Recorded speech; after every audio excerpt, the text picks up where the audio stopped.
রহমত পূর্ণ হোক প্রভাত আমার, তাহাজ্জুদে আর ফজরের অভ্যাস আছে যার, রহমত পূর্ণ প্রভাত হয় তার।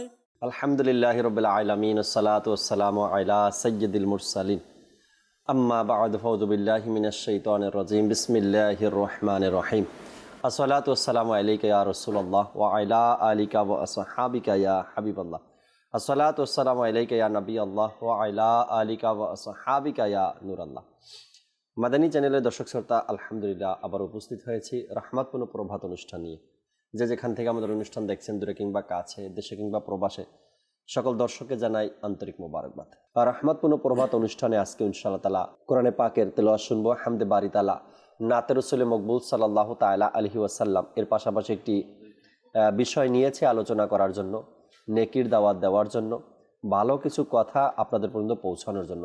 আল্লাহ চাই ইনশাআল্লাহ তাবারক ওয়া তাআলা অনেক বিষয় আজকের জানার আছে, টপিকের উপরে শোনার আছে, আমল করারও অনেক বিষয়গুলো আমাদের সামনে চলে আসবে ইনশাআল্লাহ তাআলা। চলুন ভালো ভালো নিয়ত সহকারে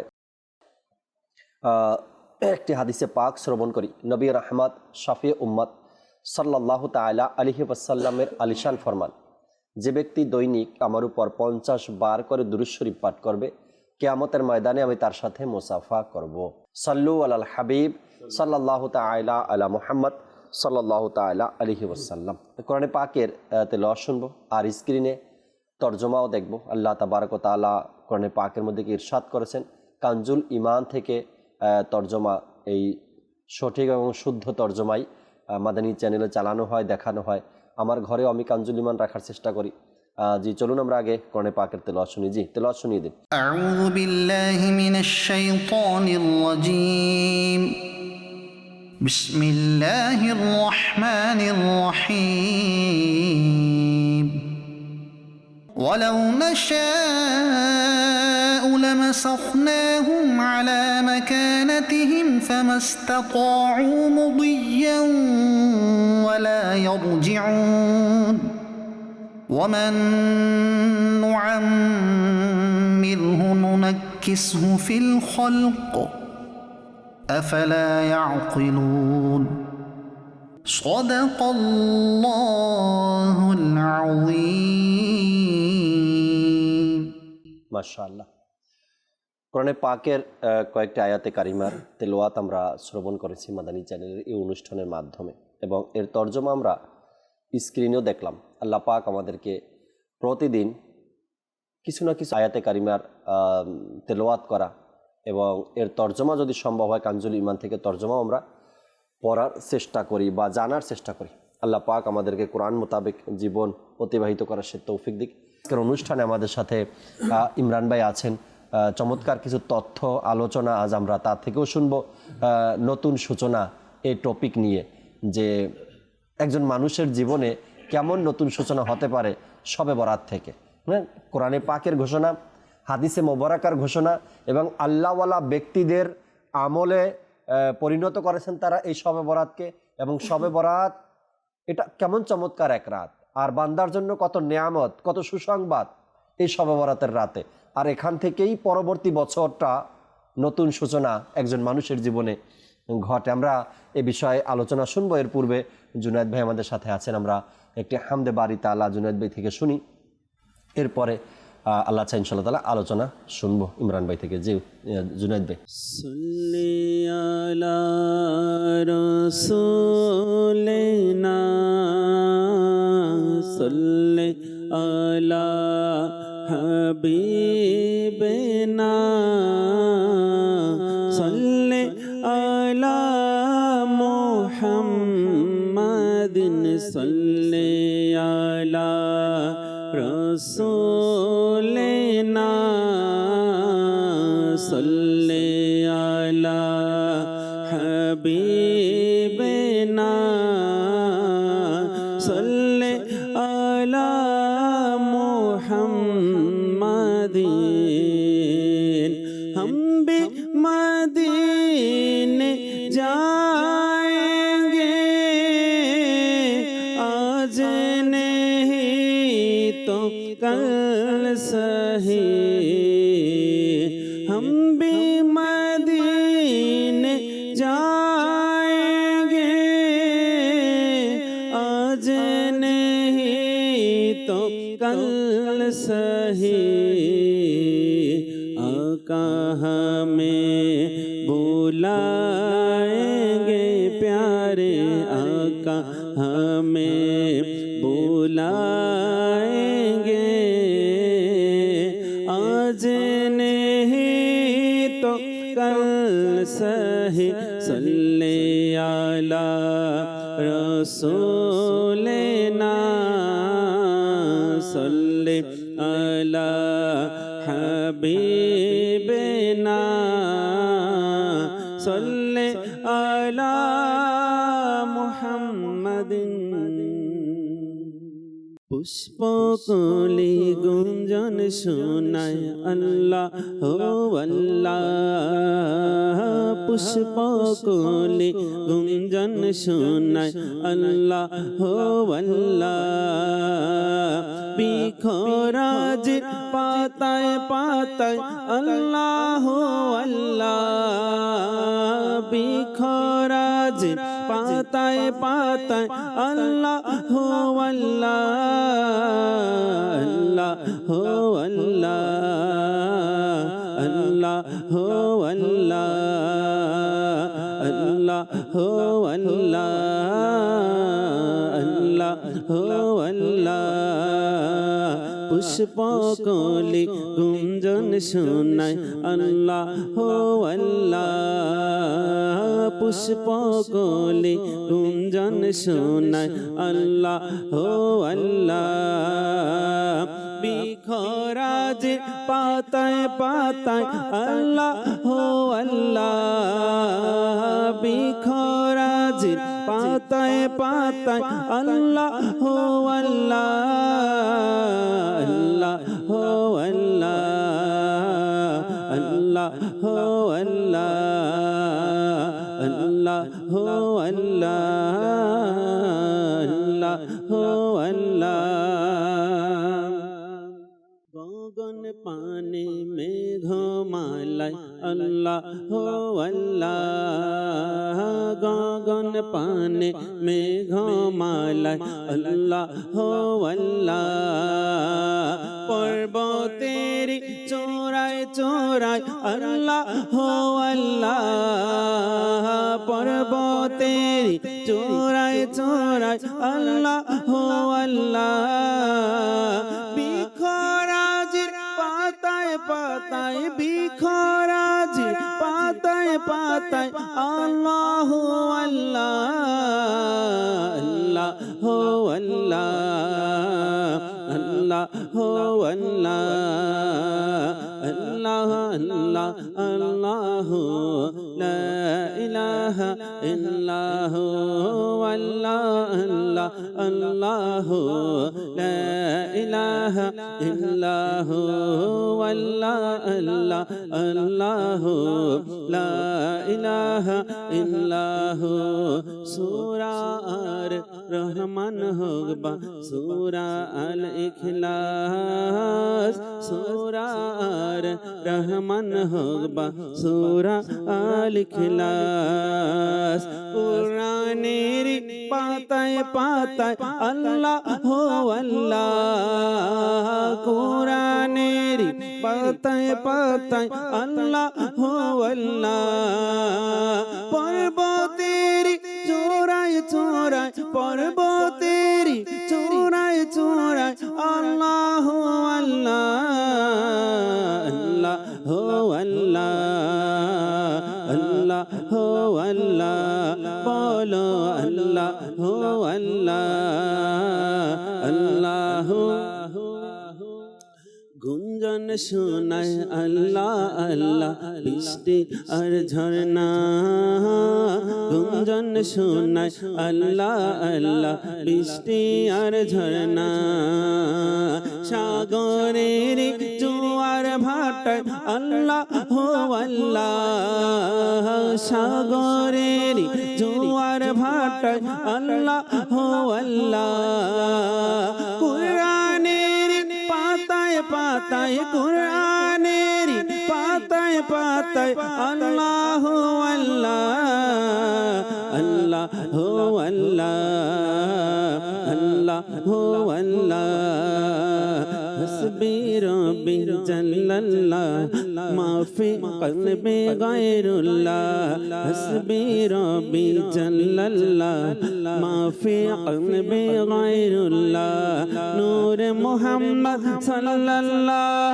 نور محمد صلى الله لا إله إلا الله الله هو الله الله هو الله পুষ্প কলি গুঞ্জন শোনায় আল্লাহ হো আল্লাহ বিখরাজ পাতায় পাতায় আল্লাহ হো আল্লাহ বিখরাজ পাতায় পাতায় আল্লাহ হো আল্লাহ কুরআনের পাতায় পাতায় কুরআনের পাতায় পাতায় আল্লাহ আল্লাহ আল্লাহ হো আল্লাহ আল্লাহ হো আল্লাহ আল্লাহ হো আল্লাহ আল্লাহ হো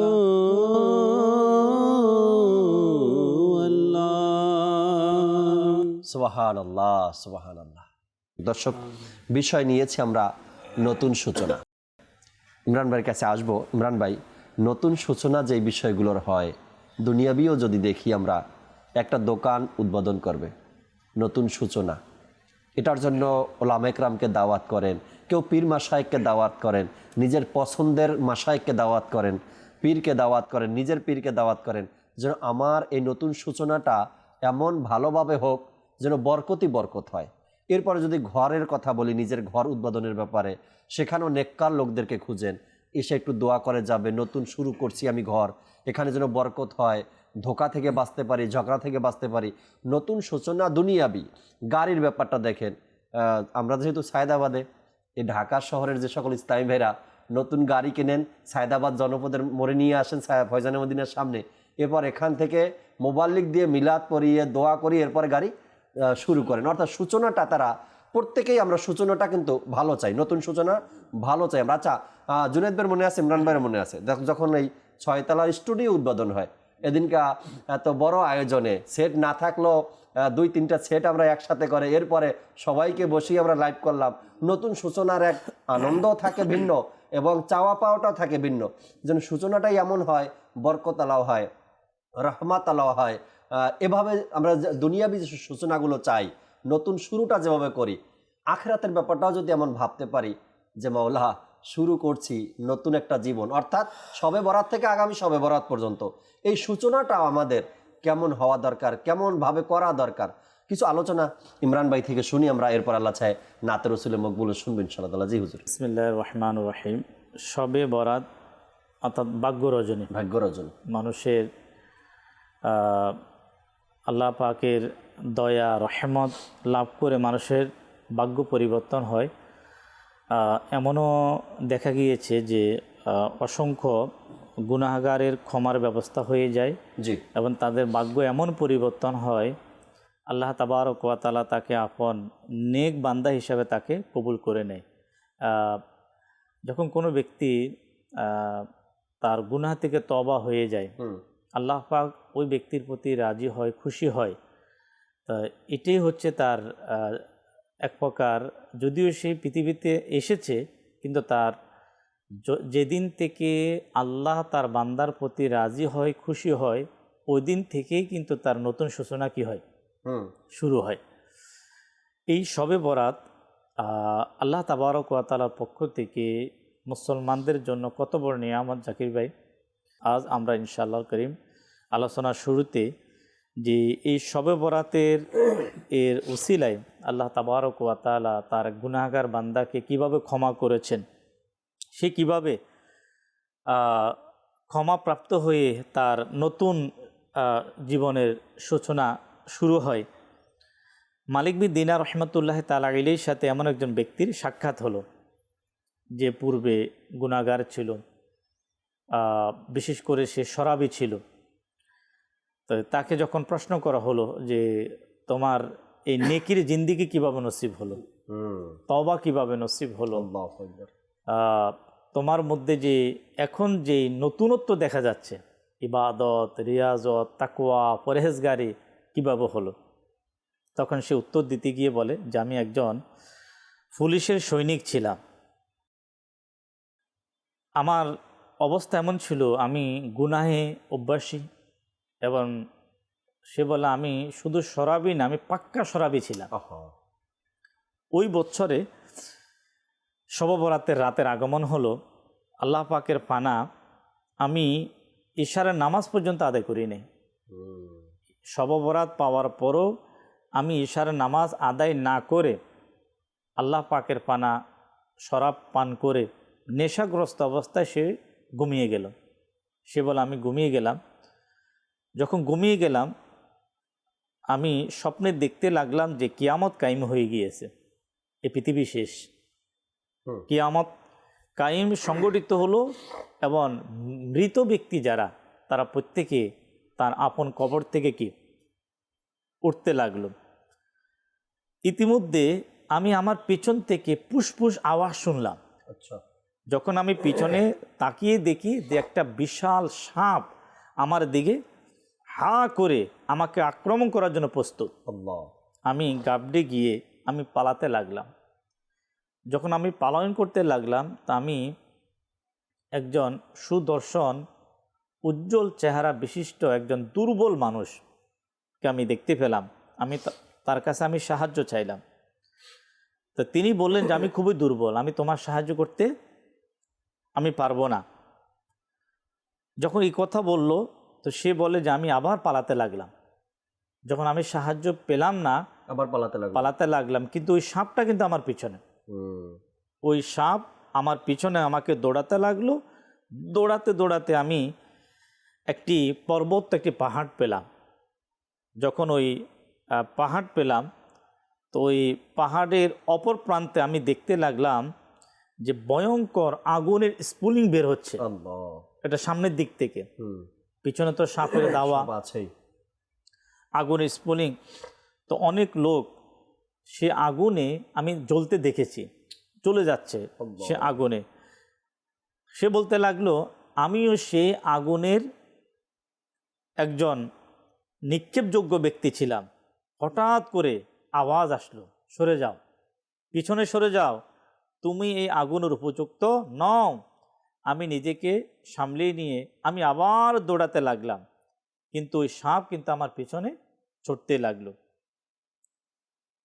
ওই বুজুর্গের সাথে আমার আবার সাক্ষাৎ হলো। ওই দুর্বল উজ্জ্বল চেহারা বিশিষ্ট যিনি পূর্বে বলেছে যে আমি তোমাকে সাহায্য করতে পারবো না, ওনার সাথে আমার আবার দেখা হলো। সে কান্না জড়িত কণ্ঠে বলল, আফসোস, আমি খুবই দুর্বল, আমি আপনার সাহায্য করতে পারছি না।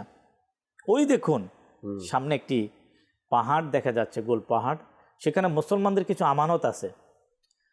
তো যদি আপনার কোনো আমানত সেখানে বিদ্যমান থাকে তো হয়তো আপনার কোনো মুক্তির ব্যবস্থা হয়ে যেতে পারে। আমি গোল পাহাড়ে পৌঁছলাম।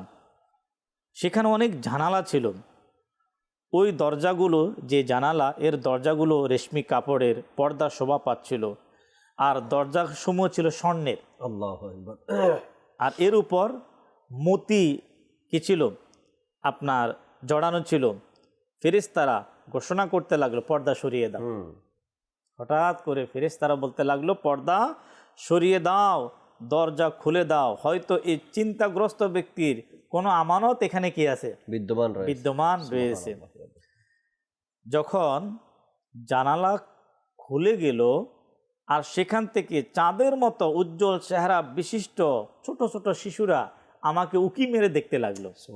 আর সে বলে এর মধ্যে আমার ওই ছোট্ট শিশু যা 2 বছর বয়সে মারা গিয়েছে, সে যখন আমাকে দেখতে লাগলো সে কাঁদতে কাঁদতে চিৎকার দিয়ে সে আমার কাছে চলে আসলো, বলতে লাগলো আল্লাহর কসম, এটা তো আমার বাবা। আমার কাছে চলে আসলো, সে লাফ দিয়ে দ্রুত আমার হাত ধরে ফেললেন। যখন আমার হাত ধরে ফেললেন, ধরার সাথে সাথে সেই সাপটা পালিয়ে গেল। যে সাপটা আমাকে দীর্ঘক্ষণ আমাকে দৌড়াচ্ছে সেটা পালিয়ে গেল। এবং আমার সেই ছোট্ট শিশু আমার দাড়িতে হাত রেখে পবিত্র কোরআনুল করিমের 27 পারা সূরা হাদীদের 16 নম্বর আয়াত তেলাওয়াত করতে লাগলো। কি ছিল সেই আয়াত? যে আয়াতের বদলতে আল্লাহু আকবার তার তওবা নসিব হয়ে গেল। সেই আয়াতে মোবারক আলা হযরত ইমাম আহমদ রেজা খান রহমতুল্লাহ তাআলা আলাইহি কানজুল ইমানে এভাবে অনুবাদ করেন, ইমানদারদের জন্য কি এখন ওই সময় আসেনি? তাদের অন্তর ঝুঁকে পড়বে আল্লাহর স্মরণে, ওই সত্যের জন্য যা অবতীর্ণ হয়েছে। তিনি বলেন, আমি যখন এই আয়াতে মোবারকা আমার ওই ছোট্ট 2 বছরের শিশু কন্যা থেকে আমি শুনলাম, আমি কেঁদে কেঁদে আমি তওবা করলাম। আর আলহামদুলিল্লাহ আমার আল্লাহ আমাকে ওই তওবার পর থেকে আমাকে এই নিয়ামত ওয়ালা, বরকতওয়ালা, নেকিওয়ালা, আমলওয়ালা নতুন জিন্দেগি দিয়েছেন। আলহামদুলিল্লাহ। নতুন সূচনা এখান থেকেই তার আবার শুরু হয়েছে। তার মানে একটা মানুষ তার বিগত জীবন যেভাবে অতিবাহিত করেছেন তার তুলনায় এক নতুন সুন্দর জীবন সে পেয়েছেন, এটাই তো নতুন সূচনা। একজনের ব্যাপারে এভাবে আসছে কিতাবের মধ্যে ইমরান ভাই, যে সে 30 বছর পর্যন্ত যুবক বয়সটা সে অবহেলায় অতিবাহিত করেছে, বিভিন্ন খারাপ কাজে জড়িত ছিল, বিভিন্নভাবে সে গুনাহের সাথে জড়িত ছিল। 30 বছর যখন বয়স হলো, একদিন সে আয়নার সামনে যখন দাঁড়ালো তো দেখলো যুবক বয়সের ছাপটা তার চেহারা থেকে পরিবর্তন হয়ে গেছে। সে বলল, এখন এই মুহূর্তে তো কিছু করা দরকার, এতদিন যেভাবে খেলতামাশায় আমার জীবন অতিবাহিত হয়েছে এভাবে যেতে দেওয়া যায় না। ওই মুহূর্তে গিয়ে সে ইলমে দিনের মজলিসে বসে গেল, অর্থাৎ আলিম হওয়ার জন্য, ইলিম অর্জন করার জন্য। বর্ণিত রয়েছে ওই ব্যক্তি আরও 30 বছর সব কিছু ছেড়ে তওবা করে ইলিম অর্জন করেছেন, আলিম হয়েছেন। 30 বছর লেগেছে তাকে আলিম হতে। এরপরে 3টা ধাপ তার জীবনের। প্রথম 30 বছর, প্রথম ধাপ এটা ছিল তার গুনাহের মধ্যে অতিবাহিত হওয়া। দ্বিতীয় ধাপ 30 বছর, এই টাইমটা ছিল তার শুধু ইলমে দিন অর্জন করা। আর তৃতীয় যে ধাপ, শেষ যে ধাপ, লাস্ট 30 বছর, এটাতে তিনি সেই ইলমের খিদমত করেছেন, অর্থাৎ ওস্তাদ হিসাবে, টিচার হিসাবে তিনি জীবন অতিবাহিত করেছেন।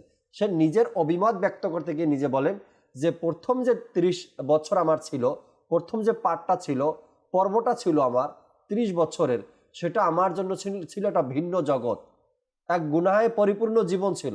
যখন আমি নতুন সূচনা করি আমার এই জীবনের, যখন আমি ইলমে দিন অর্জন করতে যাই বা ইলমে দিন অর্জন করা শুরু করি, এটা ছিল আমার নতুন সূচনা, নতুন জীবন।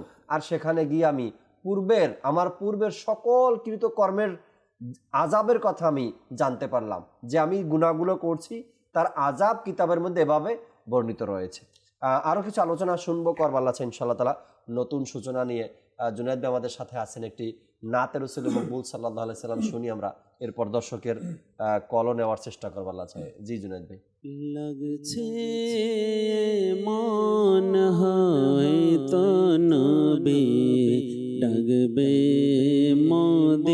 মদিনায় মোরে, লাগছে মন হয়তো নবী ডাকবে মদিনায় মোরে, গিয়ে সেথা হৃদয় ব্যথা দেখাবো আমি তারে, লাগছে এমন হয়তো নবী ডাকবে মদিনায় মোরে, লাগছে এমন হয়তো নবী ডাকবে মদিনায় মোরে, গিয়ে সেথায় হৃদয় ব্যথা দেখাবো আমি তারে, গিয়ে সেথায় হৃদয় ব্যথা দেখাবো আমি তারে, তিনি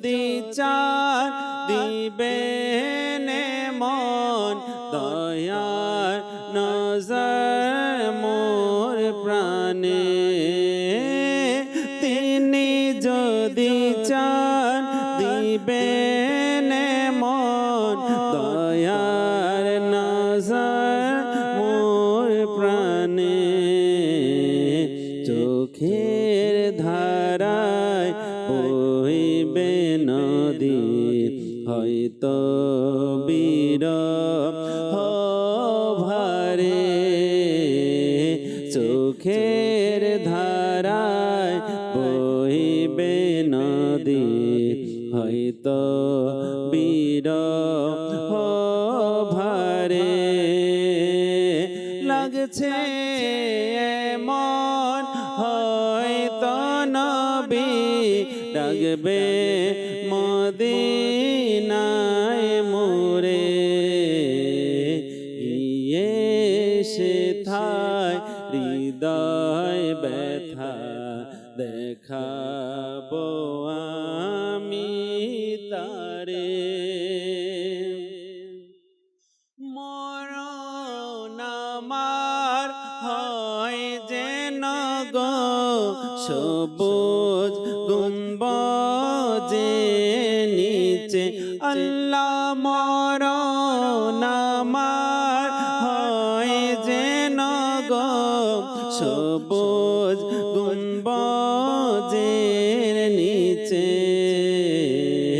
ঘুরব কত দারে দারে শাহী সে দরবার ছেড়ে ঘুরব কত দারে দারে শাহী সে দরবার ছেড়ে লাগছে মন হয়তো নবী ডাকবে মদিনায় মোরে লাগছে মন হয়তো নবী ডাকবে মদিনায় মোরে গিয়ে সেথায় হৃদয় ব্যথা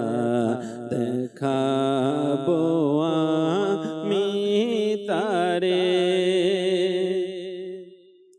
কাফেলা মোদের যাবে জান্নাতে বড়ই জুলুসের সাথে কাফেলা মোদের যাবে জান্নাতে বড়ই জুলুসের সাথে ইয়া রাসূলুল্লাহর ধ্বনিতে পড়বে সারা চারিদারে লাগছে মন হয়তো নবী ডাকবে মদিনায় মোরে ভাগে যদি লেখা থাকে হায় এমন সৌভাগ্য আমার ভাগে যদি লেখা থাকে হায় এমন সৌভাগ্য আমার ঘুমিয়ে যাব চিরতরে ঘুমিয়ে যাব চিরতরে প্রিয় নবীর দুয়ারে ঘুমিয়ে যাব চিরতরে প্রিয় নবীর দুয়ারে লাগছে মন হয়তো নবী ডাকবে মদিনায় মোরে লাগছে মন হয়তো নবী ডাকবে মদিনায়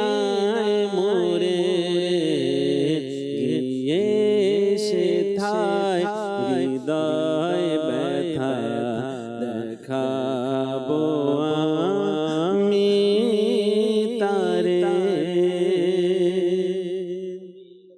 দুঃখী উম্মতের, পেরেশানগ্রস্ত উম্মতের পেরেশানির কথা, দুঃখের কথা শোনানোর জায়গা তো একটাই আমাদের, সে বাংলাদেশে থাকুক আর রওজায় যেতে পারুক।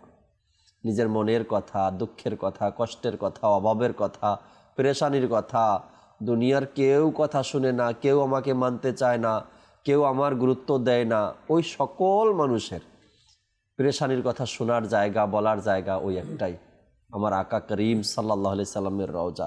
বিষয় আজকে নতুন সূচনা, কল নিব দর্শকের। আর জুনেদ ভাই কালামও এমন শোনালেন নিজের কষ্টের কথা, দুঃখের কথা আমার নবীর দরবারেই বলার। একজন সাহাবী ছিলেন ইমরান ভাই, খাদিম ছিলেন আল্লাহ রসুলের, বয়স এরকমেরই 16 বছরই আসছে কিতাবের মধ্যে, 16-17 বছর। আল্লাহ রসুল সাল্লাল্লাহু আলাইহি সাল্লাম তাকে কোনো সাহাবীর কাছে পয়গাম দিতে হলে তাকে পাঠিয়ে দিতেন না। ওই জমানায় তো আমাদের মতন এরকমের সিস্টেম ছিল না, আপডেট মোবাইল এগুলো নাই। তো কোনো পয়গাম পাঠাতে হলে সাহাবীর ঘরে ওই খাদিমকে দিয়ে পাঠাতেন। আল্লাহ রসুলের যে খাদিম ছিল রাদিয়াল্লাহু তাআলা আনহু, এরপরে অমুসলিমের কাছে কোনো পয়গাম পাঠাতে হলে তাকেই পাঠাতেন, কোনো কিছুর জন্য বাজারঘাটে পাঠাতে হলে ওই খাদিমকেই পাঠাতেন। তো এমন একটা কাজে পাঠিয়েছিলেন, আধা বেলার কাজ ছিল। সাহাবা একরাম সবাই জানেন আল্লাহ রসুলের খাদিম এমন একটা কাজে পাঠিয়েছেন তাকে, আল্লাহ রসুল আধা বেলা সময় লাগবে।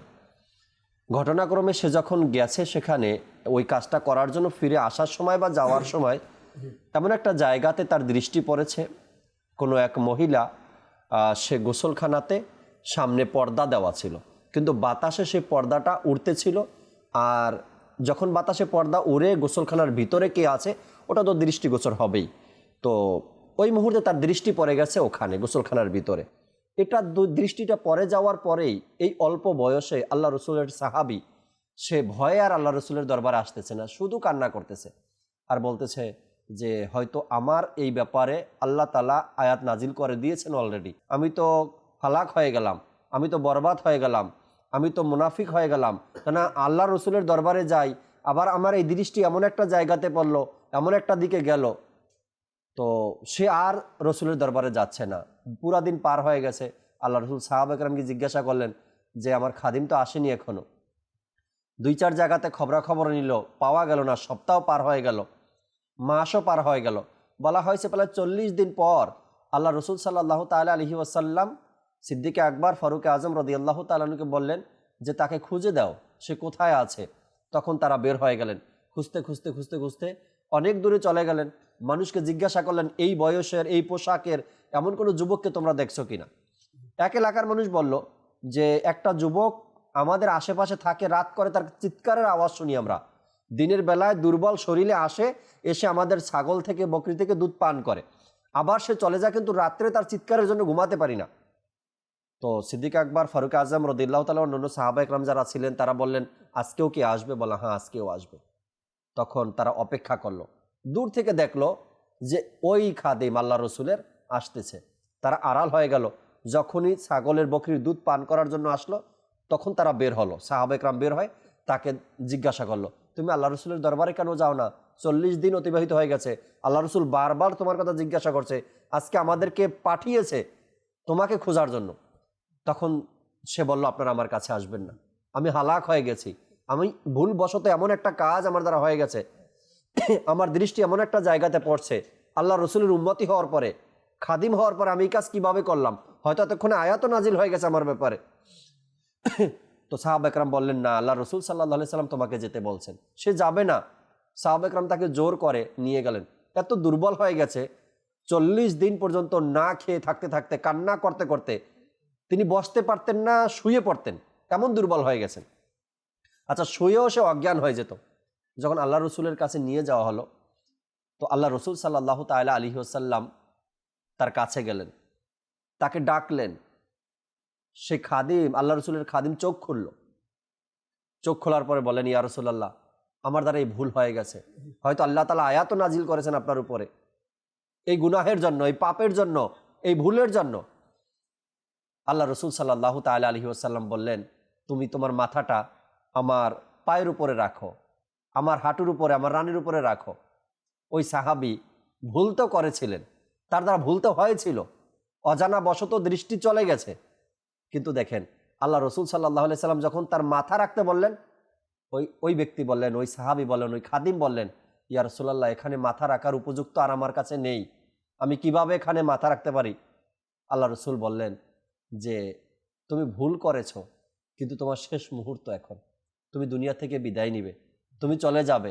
আর শোনো, আল্লাহ তাবারক ওয়া তাআলা তোমার এই অনুশোচনার জন্য, তোমার ভিতর যে অনুশোচনা আসছে, আমার অজানা বশত ভুল হয়ে গেছে, এজন্য আল্লাহ তোমাকে ক্ষমায়ের সুসংবাদ আমার কাছে পাঠিয়েছে।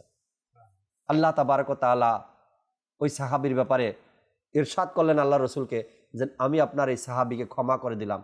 সে কতটা অনুশোচনা, 40 দিন পর্যন্ত কাঁদতে আছে, আপনার কাছে আসে না লজ্জার কারণে। সে এক নতুন জীবন পেয়েছিল আল্লাহ রসুলের দরবারে। আর সেখানে আসার পরে যখন শরীয়তকে জানলো, ইসলামের হুকুম হাকাম জানলো, জানার পরে যখন আবারও অজানা বশত তার থেকে এমন একটা কাজ হলো যেটা হওয়া উচিত ছিল না, কিন্তু সেখানেও সে অনুশোচনা, অনুতপ্ত এমনভাবে হলো, কান্না করতে করতে এমনটাই দুর্বল হলো, আল্লাহ রসুলের কোলেই তার শেষ নিঃশ্বাসটা ত্যাগ করার সুযোগ হয়েছে। তো নতুন জীবন শুরু করা আর এর সূচনাটা এমনভাবেই হওয়া দরকার যেন ইমরান ভাই যেটা বলেন, ইউটার্ন যেন না হয়, আমরা যেন ব্যাক আবার ফিরে না আসি। আমি যেখানে যাব, আমি যেটা শিখলাম সেটার প্রচার করি, আমি যেটা পেলাম এটা মানুষকে শিখাই। এমন একটা পরিবেশে গিয়ে যদি আমি তাদের রঙে রঙিন হয়ে যাই, তবে আমার এই সুন্দর জীবনটার, আমার এই নতুন জীবনটার উদ্দেশ্য তাদের কাছে আর কি রইল? দর্শকের কয়েকটা কল শুনি ইমরান ভাই, এরপর আপনার থেকে আলোচনা শুনবেন ইনশাআল্লাহ তাআলা। জি, কল শুনিয়ে দিন।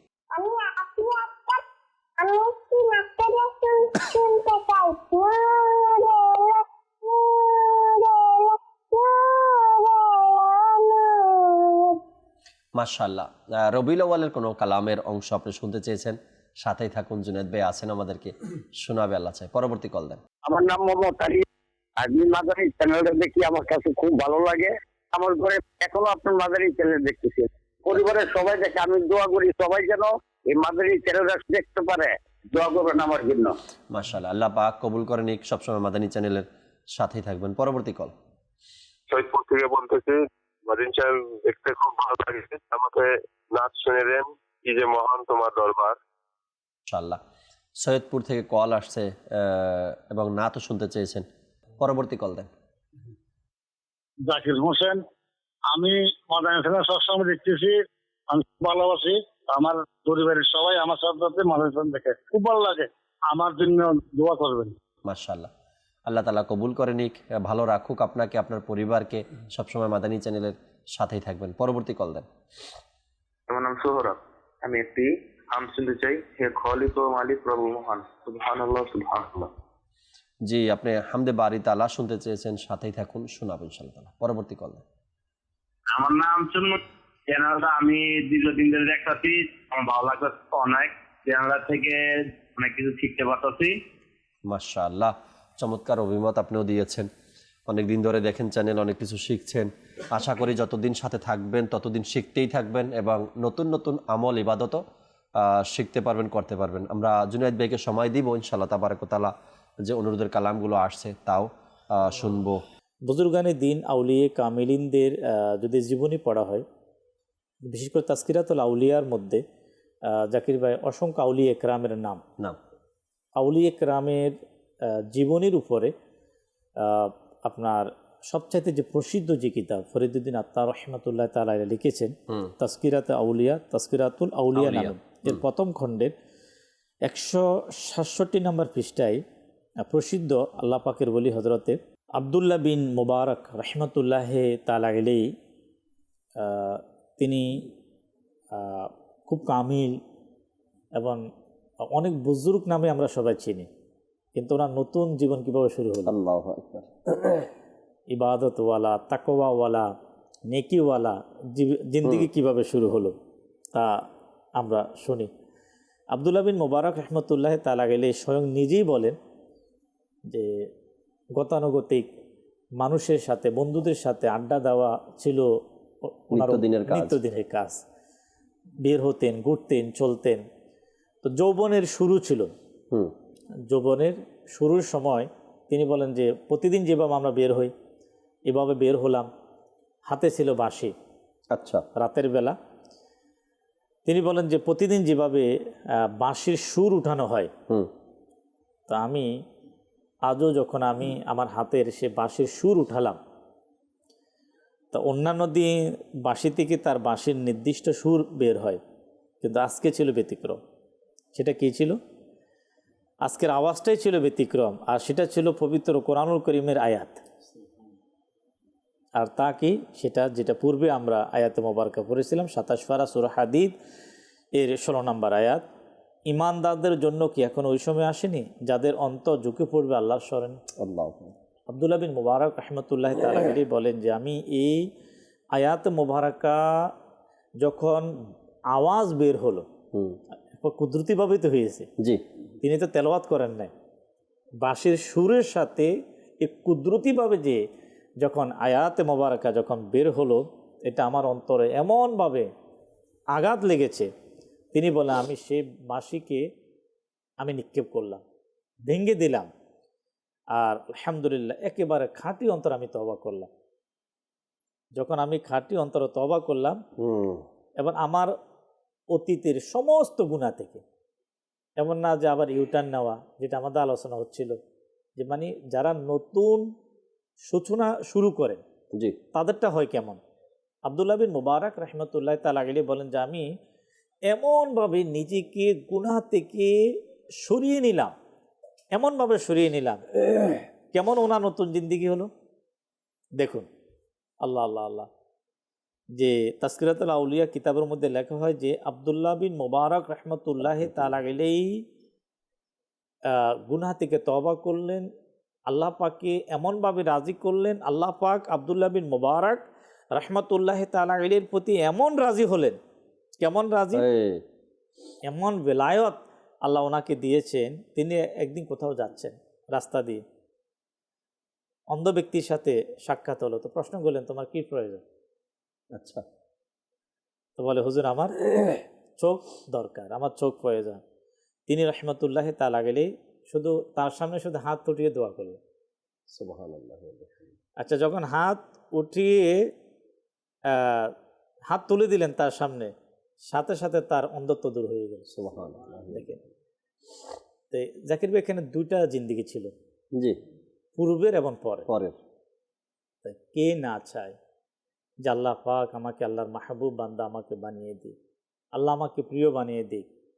মানে যখন আল্লাহ বান্দা কতটুকু মর্যাদায় পৌঁছলে আল্লাহ পাকের বন্ধু হয়ে এই মর্যাদা পায়, কিন্তু কিভাবে তারা নতুন জীবনটাকে শুরু করেছে এবং আঁকড়ে কিভাবে ধরেছেন, যে এক মানে প্রকাশ্যে সে গুনাহগার ছিল, গুনাহের কাজে লিপ্ত ছিল, তওবা করেছে, তওবাটা কেমন অন্তরে করেছে এবং আল্লাহ সে তওবা কবুল করেছেন, নতুন জীবনের সূচনা হয়েছে, ওই জীবনটাকে কিভাবে আঁকড়ে ধরেছেন যে আল্লাহ তাআলার মকবুল বান্দা হয়ে গেছে। এখানে একটা শব্দ তিনি ব্যবহার করলেন যে আমি খাঁটি অন্তরে তওবা করেছি, যেটাকে বলা হয় তাওবাতুন নসুহা।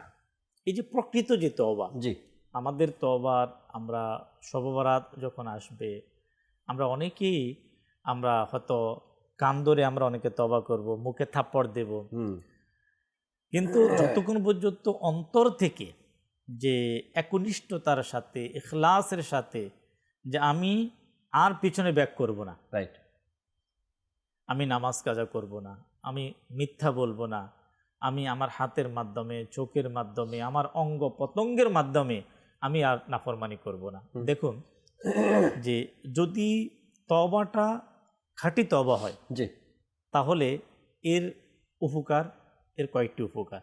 এর একটি উপকার হচ্ছে প্রিয় নবী সাল্লাল্লাহু তাআলা আলাইহি ওয়াসাল্লাম ফরমান, যখন কোনো ব্যক্তি গুনাহ থেকে তওবা করে নেয়, সে এমন হয়ে যায় সে যেন আজই তার মাতৃগর্ভ থেকে ভূমিষ্ঠ হয়েছে। আল্লাহ বলেন জিন্দেগিটা কেমন, কেমন সুকুনওয়ালা জিন্দেগি, মানে তার প্রশান্তিওয়ালা জিন্দেগি। যেভাবে কোনো অমুসলিম যখন ঈমান এনে মুসলমান হয়, তখন আল্লাহ তাআলা তার বিগত সমস্ত গুনাহ কি করে দেয়, মাফ করে দেন, তার আমলনামায় কোনো গুনাহ থাকে না। তো এই যে তওবার মাধ্যমে আল্লাহ তাবারক ওয়া তাআলা বান্দার প্রতি রাজি হয়, তওবার মাধ্যমে গুনাহ মাফ হয়, তওবার মাধ্যমে আল্লাহ তাআলা বান্দার রিজিকের মধ্যে প্রশস্ততা সৃষ্টি করে দেয়। এবং এই তওবার মাধ্যমে কিতাবের মধ্যে এসেছে যে আল্লাহ তাবারক ওয়া তাআলা তার নেকিগুলাকে, তার গুনাহগুলোতে নেকিতে রূপান্তরিত করে দেন।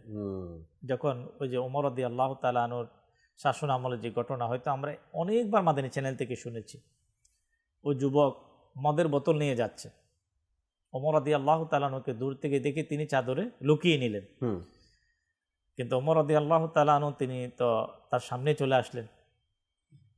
আর ওমর রাদিয়াল্লাহু তাআলা আনহুর শাসন ব্যবস্থা, ন্যায় ইনসাফের কেমন ছিল সেটা ভালো করেই জানে যে তিনি যেটা হক, তো হকের বিচার তিনি করবেই করবে।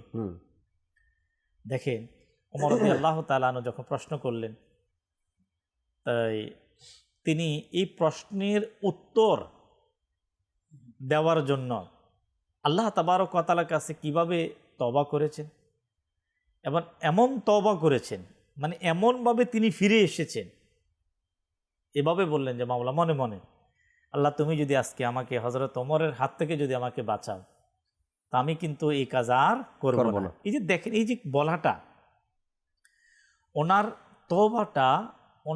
তওবাটা এমন খাঁটি ছিল যে আমি আর ফিরে যাব না, আমি আর পিছনে, বাঁচাও মাওলা, আমাকে বাঁচাও। দেখেন আল্লাহ তাবারক ওয়া তাআলা এমনভাবে তার তওবাকে কবুল করলেন। সেই মদের বোতলকে, সে মুখ থেকে যেটা বলেছে, ওমর বলেছে কি বলেন, এটা সিরকার বোতল, সে জবান থেকে যেটাই বলেছে আল্লাহ তাআলা সেটাই করে দিয়েছে। পরে বের করে দেখলেন যে সেটাই। তো উলামায়ে কেরাম বলেন, যেভাবে আল্লাহ তাবারক ওয়া তাআলা তওবাকারীর তওবা কবুল করে মদের বোতলকে মিষ্টান্ন সিরকার বোতল বানিয়ে দেয়, ও আল্লাহ খাঁটি তওবার কারণে আল্লাহ তার সে বিগত গুনাহগুলোকে নেকিতে রূপান্তরিত করে দেয়। সুবহানাল্লাহি ওয়া বিহামদিহি। কিন্তু বড় আফসোস যে এমন কিছু সঙ্গ মানুষ তওবা করে নেয়, কিন্তু তার অসৎ সঙ্গের কারণে আবার সে ফিরে যায়। মানুষ তওবা করে নেয়, কিন্তু মানুষ আপনার হারাম সম্পদের কারণে আবার পিছনে ফিরে যায়। মানুষ তওবা করে নেয়, কিন্তু মানুষ দুনিয়ার মহাব্বত, দুনিয়ার অধিক কামনা বাসনার কারণে আবার কিন্তু তাকে কি করতে হয়, তাকে আবার ব্যাক করতে হয়। তাই আমাদের বুজুর্গানে দিন, আউলিয়ে কামিলিনদের যেই জীবনে যদি আমরা পড়ি, অসংখ্য ঘটনা আছে, জি, এমন পরিবর্তনের ঘটনা অসংখ্য কিতাবের মধ্যে, অসংখ্য কিতাবে অসংখ্য ঘটনা। ইব্রাহিম বিন আদম আছেন, জুনায়েদ বাগদাদি আছেন, এদের যে পরিবর্তনটা, এরা যেভাবে পরিবর্তন এমন ভাবে ফিরে এসেছে। জি, যেমন হযরতে হাবিব আযমি রাহমাতুল্লাহ তাআলা আলাইহি, তিনি তো মানে আল্লাহ তাবারক ওয়া তাআলা নাফরমানি ওনার সময়ে, মানে উনি যে কাজ করতেন, সুদের যে ওনার যে ব্যবসা ছিল, সে কাজটাকে যখন তিনি ইউটার্ন নিলেন, জাকির ভাই, মাত্র যেদিন তিনি তওবা করেছে, আমরা ঘটনার দিকে যাব না, লম্বা হয়ে যাবে, তিনি যেদিন মাত্র তওবা করেছেন, ফিরে এসেছেন, রাস্তা দিয়ে হেঁটে যাচ্ছে, ছোট ছোট বাচ্চারা তারা ওই খেলাধুলা করে, বালু নিয়ে রাস্তায় ধুলি বালি নিয়ে, তো তারা তাদের দুলু বালু উড়ানো তারা বন্ধ করে দিলেন। বললেন যে বাচ্চারা একে অপরকে বলতে লাগলো যে বন্ধ করে দাও, কেন? তওবাকারী হাবিব আযমি আসতেছে, ওনার গায়ে যদি আমাদের ধুলি বালি পড়ে তাহলে আল্লাহ নারাজ হয়ে যাবে। তিনি যখন শুনলেন, হায় হায়, তিনি বলেন যে আল্লাহ তুমি আমাকে, আমি মাত্র তওবা করেছি, এত সম্মান দিয়েছো, আর তুমি আমাকে এখন থেকে আমাকে সম্মান দিয়েছো। আল্লাহু আকবার। তো নতুন সূচনা দর্শক শ্রোতা এমন ভাবেই হওয়া দরকার, এমন ভাবেই হওয়া দরকার যেন আমাকে ব্যাক করতে না হয়, এবং গুনাহের যে জিন্দেগিটা আমার ছিল এটাতে যেন আর ফিরে আমাকে আসতে না হয়। দর্শকের কিছু অনুরোধ ছিল কালামের ব্যাপারে, নাতের ব্যাপারে, আমরা অনুরোধের কালামগুলো শুনি, এরপরে আল্লাহ চাই ইনশাআল্লাহ তাআলা শেষ কিছু আলোচনা করে অনুষ্ঠান থেকে বিদায় নেবেন ইনশাআল্লাহ তাআলা। জি জুনায়েদ ভাই। সুবহানাল্লাহ সুবহানাল্লাহ সুবহানাল্লাহ সুবহানাল্লাহ, হে খালিক মালিক রব মহান, হে খালিক মালিক রব মহান, সুবহান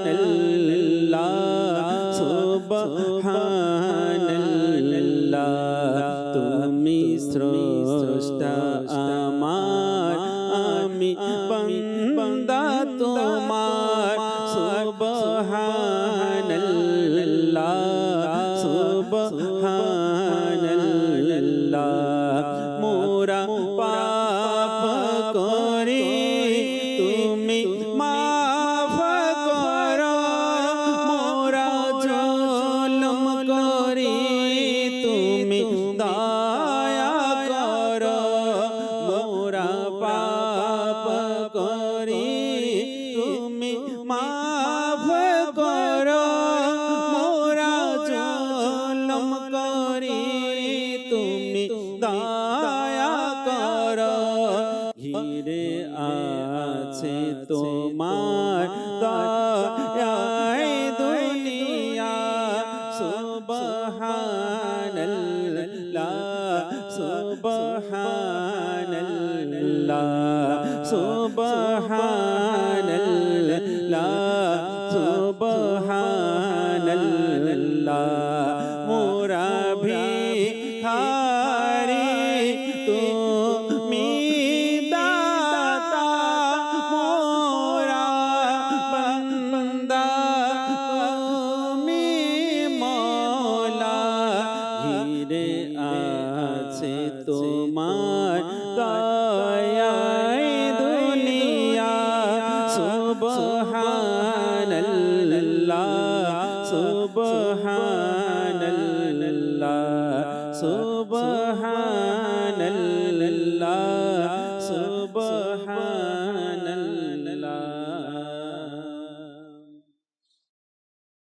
কি যে মহান তোমার দরবার, রসূলে আরবী। কি যে মহান যে মহান তোমার দরবার, রসূলে আরবী। দু জাহানে তুমি বাদশাহ, রসূলে আরবী। আকা দু জাহানে দু জাহানে তুমি বাদশাহ, রসূলে আরবী। তুমি নবীদের রোসেদার, রসূলে আরবী। শূন্য হাতে ফিরেনি কেউ তোমার দরবার হতে। আকা শূন্য হাতে ফিরেনি কেউ তোমার দরবার হতে। কতই মহান তোমার দরবার, রসূলে আরবী।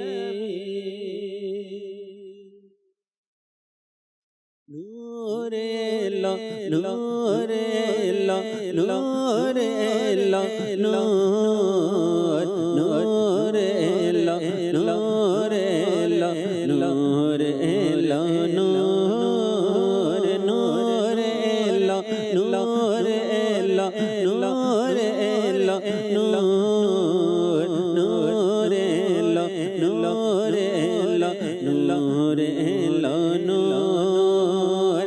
এইদিকেতে নূর দেখো, ওইদিকেতে নূর নূর।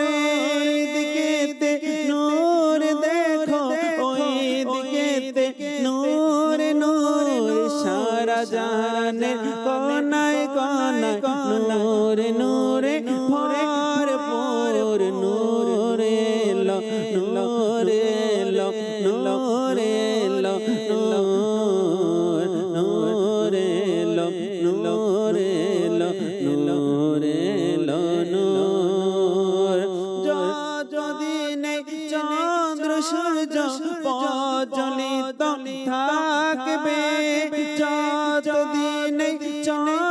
সূর্য প্রজ্বলিত থাকবে ততদিন নবীর মিলাদ আমরা পালন করব।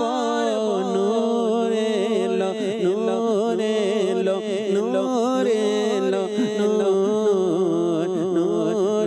এলো নূরে এলো নূরে এলো নূর।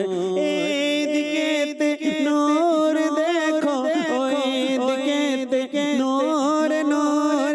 এইদিকেতে নূর দেখো ওইদিকেতে নূর নূর। সারা জাহানে কোনায় কোনায় নূরে নূরে ভরপুর। নূরে এলো নূরে এলো নূরে এলো নূর নূরে এলো নূরে এলো নূরে এলো নূর। সুবহানাল্লাহ সুবহানাল্লাহ।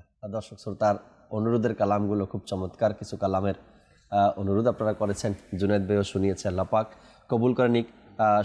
সময় প্রায় শেষের দিকে, শেষ কিছু কথা আলোচনা করার ছিল যে পরিবর্তনটা মানুষের যেভাবেই হোক না কেন, সেটা সবে বরাতের রাতে হোক, সবে কদরের রাতে হোক, আর সবে মিরাজের রাত্রে হোক, পরিবর্তনটা যেন দ্বিতীয়বার আমাকে পরিবর্তন হওয়ার চিন্তা ভাবনা করতে না হয়। পরিবর্তন এমনভাবে হোক আমি যেন আবার ব্যাক করে আগের জিন্দেগি অবলম্বন না করি। এমনভাবে পরিবর্তনটা হোক আপনি যখন বুঝেই গেছেন আল্লাহ তাবারক ওয়া তাআলা আজকের এই তওবা আমার কবুল করেছেন, আবার কেন অসন্তুষ্টিমূলক কাজের মধ্যে আপনি লিপ্ত হচ্ছেন। আল্লাহ রাজি হয়ে গেছেন, আল্লাহ কবুল করে নিয়েছেন বিদায়ী তো মনটা ধাবিত নামাজে, মনটা ধাবিত ইবাদতে, মনটা ধাবিত ভালো কাজে। এই জন্যই তো মনটা এক তো ফ্রেশ আপনার যে আল্লাহ তাবারক ওয়া তাআলা আজকের সিজদা, আজকের তওবা আল্লাহ কবুল করে নিয়েছেন। এরপরে আপনি যখন ইবাদতে লেগে গেলেন, ধোকায় পরে আবার ব্যাক করে আসলেন, আবার তওবা করলেন, ওই সুযোগটা নাও হতে পারে। আজ আমাদের চোখের সামনে তওবা ব্যতীত কত মানুষ চলে যাচ্ছে, তওবা ব্যতীত কত মানুষ চলে যাচ্ছে। জানি না শেষ শব্দগুলো তাদের কি থাকে, চিন্তা ভাবনা কোনটা নিয়ে ঘর থেকে বের হয় আর লাশ হয় ঘরে ফিরে।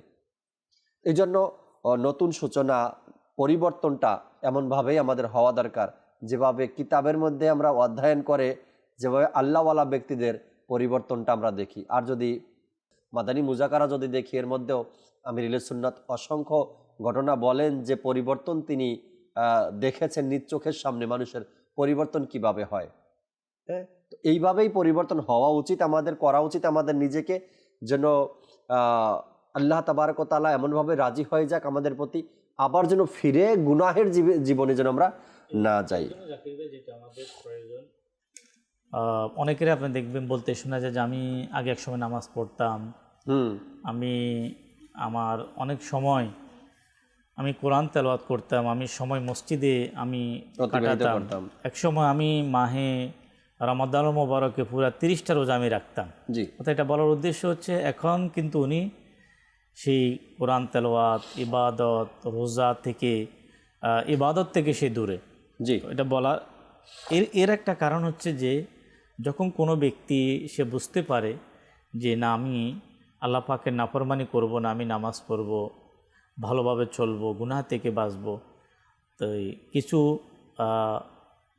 আমাদেরকে এমন ব্যবস্থা আমাদেরকে করতে হবে যাতে করে আমাদেরকে পিছনে ফিরতে না হয়। এর জন্য হচ্ছে একটা ভালো পরিবেশ, ভালো দিনই পরিবেশ, নেকিওয়ালা পরিবেশ, যেখানে যে পরিবেশে থাকলে কোরআনুল কারীমের প্রতি মহাব্বত থাকবে, রসুলের সুন্নাতের প্রতি মহাব্বত থাকবে, দুরুদের প্রতি মহাব্বত থাকবে, বারবার বিভিন্ন দিনই কাজে আপনার ইজতিমাতে, কাফলাতে, দাওয়াতে ইসলামের অ্যাক্টিভিটিসে আপনার বারবার যাওয়া আসা হবে।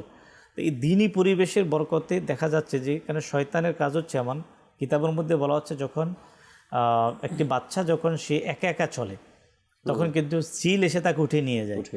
যখন সে ওই মুরগির বাচ্চাগুলো যতক্ষণভাবে চলে একসাথে থাকে তখন কিন্তু সেটা সাহস, সঙ্গে হরিণীর একের অবস্থা।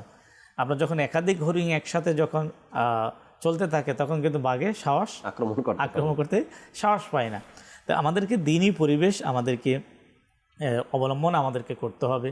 দাওয়াত ইসলামী দিনী পরিবেশ আলহামদুলিল্লাহ আল্লাহ পাকের দয়ায় যখন বারবার বয়ান শোনার সৌভাগ্য হয়, গুনাহ থেকে বাঁচার লাভ কি, গুনাহ করার মাধ্যমে মানুষ মৃত্যুর সময় তার ক্ষতি, কবরের কী ক্ষতি, আখেরাতের কী ক্ষতি, এটা দাওয়াত ইসলামীর আপনার দরসের মধ্যে যখন আপনি বসবেন, কাফালাতে যখন আপনার সফর করবেন, ইজতিমায় পাকে যখন যাওয়া হয়, তখন এই দিনই অ্যাক্টিভিটিসের বরকতে আপনার যদিও শয়তান তাকে অসওয়াসা দেয়, তারপর আল্লাহ পাকে তো এসে কি বেঁচে যায়।